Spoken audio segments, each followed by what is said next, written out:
پس بودن ناقل‌های برق ساکنان محله چمنزار شهر کلوب را نگران کرده است. این ناقل‌ها را خود ساکنان کشیده اند، اما میگویند از نبود شرایط زورشون به سیمچوب‌های بلند نمیرسد. آدمای شرایط ندارن، قینه نمیره. یک چیرا استراپیلا میپرسی 120 میاسه 30 سامانت میگه. خیلی اگرم یک هفته هیچی نخری، نان نخری، بگیری استراپیل بخری. مقصد همین سیمچوب بالاتر بزنه که یک کودک نزنه نمیبره اولا.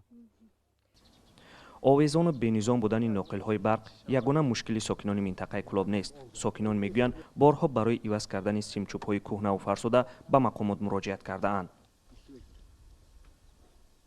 منزل منوره بویه چند سال باز به برق بود. مراجعت‌هایش برای نصب سیمچوب به نتیجه.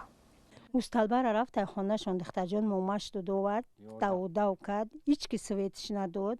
بعد رفت مراجعت کرد همون کلونو ده، بعد کلونو اومده سویتش دادن. نمیم شب یک لامپچکا قطعی سویت گرفتگیه.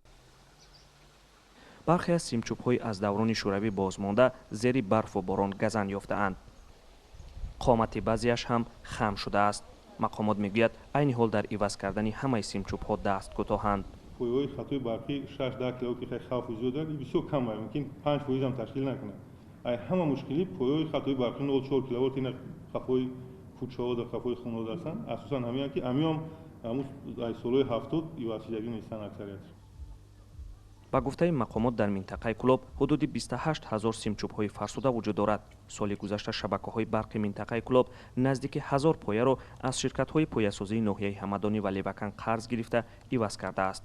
هرچند مقامات میگوید که هر سال با تعدادی کم سیمچوب‌ها را عوض می‌کند، ولی در برخی محله‌ها دیده می‌شود که مردم از نبود شرایط به جای سیمچوب از پایه‌های درختان استفاده می‌برند. ساکنان میگویند بارها شاهد افتادن سیمچوب یا کنده شدن ناقل برق از پایه‌های فرسوده شده اند.